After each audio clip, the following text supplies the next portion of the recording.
Why get all your holiday decorations delivered through Instacart? Because maybe you only bought 2 wreaths, but you have 12 windows. Or maybe your toddler got very eager with the advent calendar. Or maybe the inflatable snowman didn't make it through the snowstorm. Or maybe the twinkle lights aren't twinkling. Whatever the reason, this season, Instacart's here for hosts and their whole holiday haul. Get decorations from the Home Depot, CVS, and more through Instacart and enjoy free delivery on your first 3 orders. Service fees and terms apply. I'm Jenna Fisher. And I'm Angela Kinsey. And together we have the podcast Office Ladies. Just because we finished rewatching The Office does not mean we're going anywhere. Every Wednesday, we'll be sharing even more exclusive stories from The Office and our friendship with brand new guests. Plus, you can revisit all the Office Ladies rewatch episodes every Monday with new bonus tidbits before every episode. So follow and listen to Office Ladies on the free Odyssey app and wherever you get your podcasts.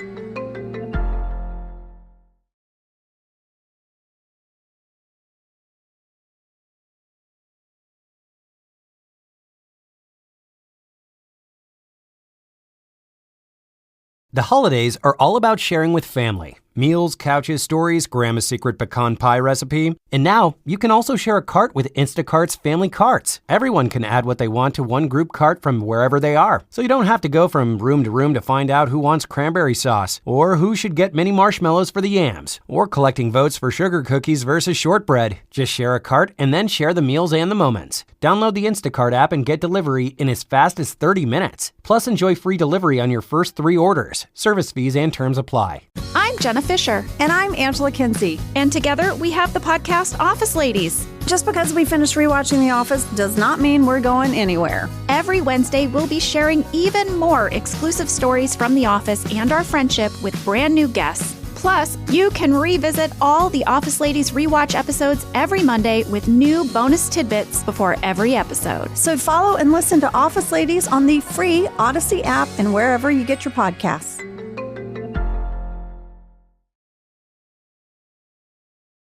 CJ Moore, longtime journalist, currently with The Athletic, where he covers college basketball. You were in Atlanta the other night for the Champions Classic. CJ, welcome. Man, long time makes me feel like I must be getting old. Well, I'm not must be getting old anymore, so those days are behind me. Be happy for them while you have them, okay? Yeah. How's it going?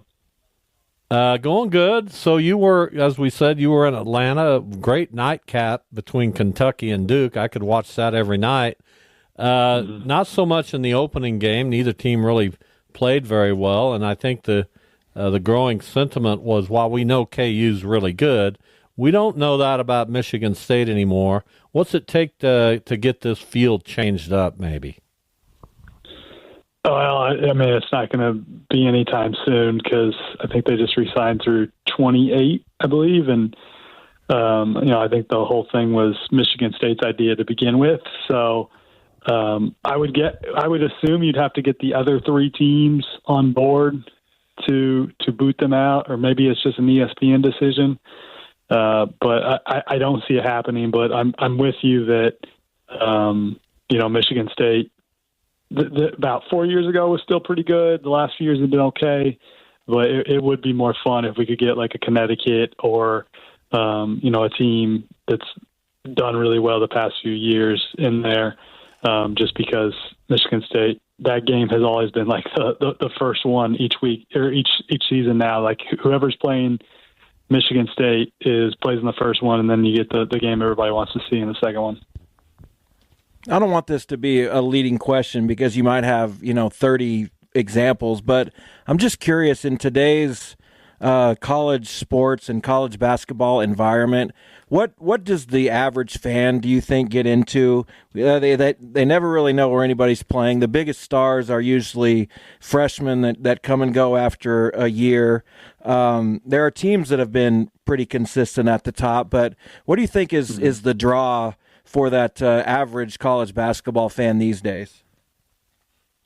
Well, it's probably still the big brands and the coaches that they know. The coaches are the stars in college basketball, even though the players are starting to get paid significantly. And some of them are you'll have a few guys that come through and are recognizable, and people want to see, like a Cooper Flagg. I think people were very curious to see what he was because he's been so hyped.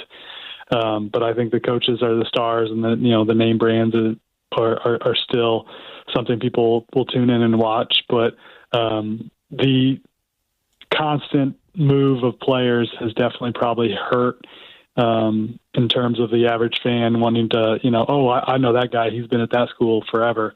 You don't see a ton of that anymore. CJ Moore, our guest, we're talking, got a lot to catch up on. It's been a little bit since we talked to CJ, but college basketball is back, and hopefully we'll have him on periodically throughout the season. So you speak of that, and you talk about the coaches, and certainly Tony Bennett was a brand at Virginia. Mm-hmm. He decided very shortly before the season started that he was going to step aside. By all accounts, he had grown weary of the current state of college basketball as it pertains to transfer portal and NIL and all those changes. How many coaches currently in the game would pat him on the shoulder and say, "Man, I get it"? Quite a few. I mean, I've talked to several since that. We'll ask, was that it? Was it the NIL? Was it all that? And say, yeah, it probably was. And, they say they get it. But I think a lot of them still love the job. Still, it's still a really, really coaching college basketball is still a pretty good way to make a living. But I do think there are frustrations across the sport from coaches, not in that guys are getting paid, but just really the player movement has created a lot of headaches. And I think that the NCAA would be well served in maybe getting a few more coaches in the door when they have meetings, when they make decisions on things, and letting them have a little bit more say. Because a lot of them, even the guys that are Hall of Famers, will tell you they don't feel like they have as much pull as they'd like. Wanted to ask you about Wichita State, and they've beaten two teams that get to NCAA tournaments fairly regularly in Western Kentucky and Montana State. Not sure how impactful those wins will be later on in the season, but to you, over the first two games, has Wichita State begun to prove what they can be this year? Well, I'll be honest with you. I haven't had a chance to watch them yet. I will be. I'm planning to go to the game in Kansas City against St. Louis here in a couple of weeks. But I haven't got eyes on them yet. But, I know Western Kentucky has been a pretty good team is usually relevant, and they've got a first-year coach. And, their second game, they lost a close one to Grand Canyon, who I think Grand Canyon is one of the best mid-major teams this year. They're still without Ty and Grant Foster, who, people around Kansas know because he played at KU for a year, but they're still without him, so he's their star, but they're still a pretty good team. I know they played Baylor pretty close in the secret scrimmage, so I think the fact that to be able to go on the road and win at Western Kentucky was a statement, but it's still really, really early. I don't want to go too far after two games. Fair enough. CJ Moore with us from the Athletic. So let's talk about the Big 12 and KU and K-State. But first, a general question about the Big 12. Is it going to be as knockdown, drag-out as it looks like it's going to be? Currently, the 16 teams in the Big 12 have played 42 games. They've won 39 of them. And a couple of those losses were high-profile losses. Baylor lost to Gonzaga. Houston lost to Auburn. And Arizona State. I'm really looking forward to seeing how this shakes out. Yeah. So you got two of the three losses are to Gonzaga and the other one to Auburn, who, I have those two as top five teams in my rankings. So I think the league's going to be really, really good. It's deep. The middle is pretty strong again. I thought last year that the top wasn't actually. I thought Houston was good and like a national title contender when healthy, but usually you have two or three teams in the Big 12 that you think have a chance to make a Final Four. I didn't think the top was as strong last year in the league. I thought it was actually kind of a little bit down. The depth was still good, but I thought it was a little down at the top. I think this year that's different. Houston looks awesome. Arizona looks really good. Hadn't played anybody yet, but plays Wisconsin tomorrow, so we're going to see. KU's off to a pretty good start. Iowa State hadn't played anybody, but they got most of their leading scorers back. Texas Tech is looking like one of the best offenses in the country. Again, hasn't played anybody but Cincinnati. Those two teams I think could be really good. Baylor's good, and then BYU has maybe the best freshman in the country. And I say that while having watched Cooper Flagg as well. I think this kid, Igor Dimin, is right there with him. He's a Russian kid that they got, 6'9" point guard who is just awesome. I encourage people to watch him play. He's really, really fun to watch. So I do think the league is better than last year, and it, all those teams I named, I would expect to make the NCAA tournament and be pretty tough to win at their place. CJ Moore with us. Let's get to KU here and then maybe K-State. KU's already got wins over North Carolina, Michigan State. They have Duke coming up on the 26th of this month. They play Creighton. They play North Carolina State. Why did he load up? Now, he's played a good schedule in the past, but why do you think Bill Self loaded up this year? I think it's just kind of they had to return one to Creighton, so it ended up being this year. The Duke game, I think anytime he can play a brand like that, he will. So I don't know that it was intentional and really, really loading it up in this particular season. But, I don't think Bill's ever scared to play a good schedule. He knows his team's going to be an NCAA tournament team. It's a lot of times those schools that are kind of feel like they're on the bubble even going into the year that want to, beef up their win-loss record before they get to conference. So he's never afraid to play anybody, and I think some of it is just circumstantial. And like NC State, while they're coming off a Final Four, that's not a very good team. Yeah, we were talking yesterday about Bill Self, and never really has a ton of depth, or never really maybe even wants to.